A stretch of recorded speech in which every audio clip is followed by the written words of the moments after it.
স্বাগত জানাই। তো আজকে আমার ভাইয়ের বিয়ের বউ ভাতের ব্লগ। তো আমি একদম পুরোপুরি রেডি হয়ে গেছি। তো আমাকে কেমন লাগছে অবশ্যই জানাবেন। একটু দেরি হয়ে গেল রেডি হতে। তো আর আমার ক্যামেরা করে দিয়েছে আমার বাবু, মানে আমার বড় ভাগ্নি শিরন্না। তো ও একদম রেডি হয়েছে, তাই ওকে বলছি চল এখন মানে একটু ফাঁকা জায়গা দেখে আগে একটু ইন্ট্রোটা করে দিই, তারপরে আমরা যাবো, সমস্ত কিছু দেখাবো। তো ভাইয়ের বউকে এবং ভাইকে কেমন দেখতে লাগছে বা রিসেপশনের জায়গাটা কেমন সাজানো হয়েছে সবটাই আপনাদের সঙ্গে তুলে ধরবো, দেখতে থাকুন। তো এই যে বড়বাবু এরকম সেজেছে, বড়বাবুকে কেমন লাগছে জানাবেন। তো চলুন এবারে ভাইয়ের বিয়ের বউ ভাতের ব্লগ দেখি। তো এইভাবে বিয়েবাড়ির গেটটা সাজানো হয়েছে, খুব সুন্দরভাবেই সাজানো হয়েছে পুরোটা, যেহেতু ওদের লজে বিয়ে হয়েছিল। তো তাই কি সুন্দর করে ডেকোরেশনটা করেছে, ফুল দিয়ে লাইট দিয়ে, লাইটগুলো এত সুন্দর লাগছে। আর মাঝে মাঝে ওদের নাম দিয়েও খুব সুন্দর লাগছিল দেখতে। তো এটা হচ্ছে সবার প্রিয় সেই সেলফি জোন, যেখানে সবাই ছবি তুলতে পছন্দ করে। এটা রিসেপশনের ভেতরটা এইভাবে সাজানো হয়েছিল, যেখানে ওরা বসেছিল। খুব সুন্দর ডেকোরেশন হয়েছে, খুবই সুন্দর। এখানে ফটো সেশন চলছে আর সবাই নিজের মতো করে উপভোগ করছে প্রত্যেকেই। সবাই কেউ ছবি তোলায় ব্যস্ত, কেউ। আর এখানে আমার কর্তা সঙ্গে আমাদের জামাইবু দুজনে, এরাও একটু ছবি তুলে নিল, সঙ্গে আমার মামনি। সবাই ব্যস্ত যে যার মতো করে।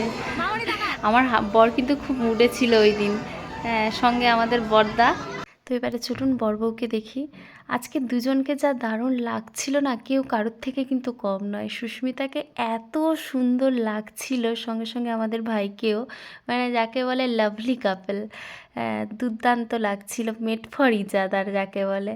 তো এবারে মাসিমণির সঙ্গে ওরা দুজনে খুব সুন্দর লাগছে। আর এটা হলো সুস্মিতার পরিবার, মানে সুস্মিতার বাবা মা বোন। একদম দারুণ মুহূর্ত একেবারে যাকে বলে, খুব সুন্দর মুহূর্ত। এগুলোর আর স্মৃতির পাতায় থেকে যাবে। তো এইবারে ছবি তুলে একদম চলে গেছি স্টার্টার আইটেমে। অনেক কিছু ছিল। তো প্রথমেই নিয়ে নিয়েছি আমার প্রিয় কোল্ড ড্রিঙ্কস, আর কোল্ড ড্রিঙ্কস খেতে খেতে গল্প করছি। হ্যাঁ, কি খাবো? পকোড়া খাবো? হ্যাঁ, পকোড়া খাবো, কফি খাবো।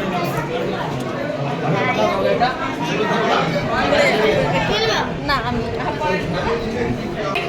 তো ফুচকা হবে, পাতা নিয়েছি। তো এখন আমরা ফুচকা খাবো। আমি তো একটাই খাবো।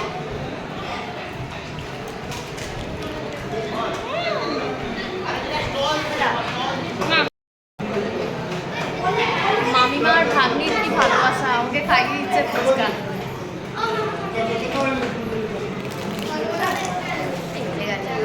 তো স্টার্টার আইটেম অনেক কিছু খাওয়ার পরে তারপরে চলে গেছিলাম একদম খেতে, তখন আর ভিডিও করা হয়নি। আর এটা ছিল দারুণ একটা মুহূর্ত, খুব সবাই হাসি মজা করছিল, সবাই তখন গল্প করছিল। আর আমার যেটা অনেক দিনের ইচ্ছে ছিল যে আমি ফায়ার প্যান ট্রাই করব। তো ফায়ার প্যান ওই জন্য খাচ্ছিলাম, একটু ভয় লাগছিল, সবাই যেন হাঁ করে দেখছিল। তো শেষ পেশ করলাম এবং দারুণ একটা অনুভূতি, হ্যাঁ খুব ভালোই লাগছিল। একদম অন্তিম মুহূর্তের ফটো সেশন চলছিল শালিয়াদি ঘরওয়ালিকে নিয়ে। ওরাও বাড়ি চলে যাবে এবং ভাইয়ের বন্ধুরা প্রত্যেকের সঙ্গে একটা করে ছবি তোলা। এবারে আমরাও ওদের সঙ্গে তুলেছিলাম। এখানে আমাদের জামাইবু, দিদি ভাই, ননদ, মানে আমার ননদ, ওরা সবাই মিলে একসঙ্গে। আর এটা ছিল আমাদের ফ্যামিলি ফটোগ্রাফ, মানে অনেকে এখানে মিসিংও আছে, আবার অনেকেই আছে। আর এই ছবিটা কেমন লাগছে আপনারাই জানাবেন, কি কিউট না? আর সব বিয়েবাড়ির তত্ত্বের মধ্যে এটা ছিল আমার একটা দারুণ লাগা। তো ওদের সঙ্গে সঙ্গে আমরাও একটু ঢং করে একটু পোজ দিয়ে ছবি তুলে নিয়েছিলাম। হ্যাঁ, তো শেষ মুহূর্তে দেখি আমার বেবিটাও কি মজা করছে, ও তো টুকটুক করে আইসক্রিম খাচ্ছে, ওকে নিয়ে একটু ছবি তুললাম। তারপরে এটা আমারও একজন ভাগ্নি হয়, দারুণ, আমরা সবাই একদম ফ্রেন্ড। এবং দেখি বাপির সঙ্গে বসে বসে আমার মেয়ে আইসক্রিম খাচ্ছে তখনও পর্যন্ত, মানে বিয়েবাড়িতে যতগুলো আইসক্রিম ছিল মনে হয় ও যে কতগুলো খেয়েছে ওর কোনো ঠিক নেই।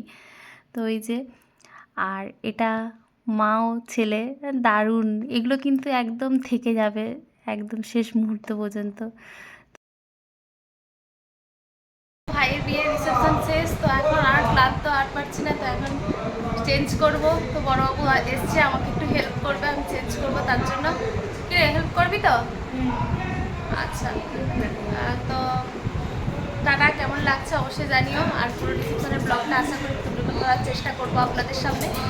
তো কেমন লাগছে আমাকে আরেকবার জানাবেন। ভালো থাকবেন সবাই, টাটা।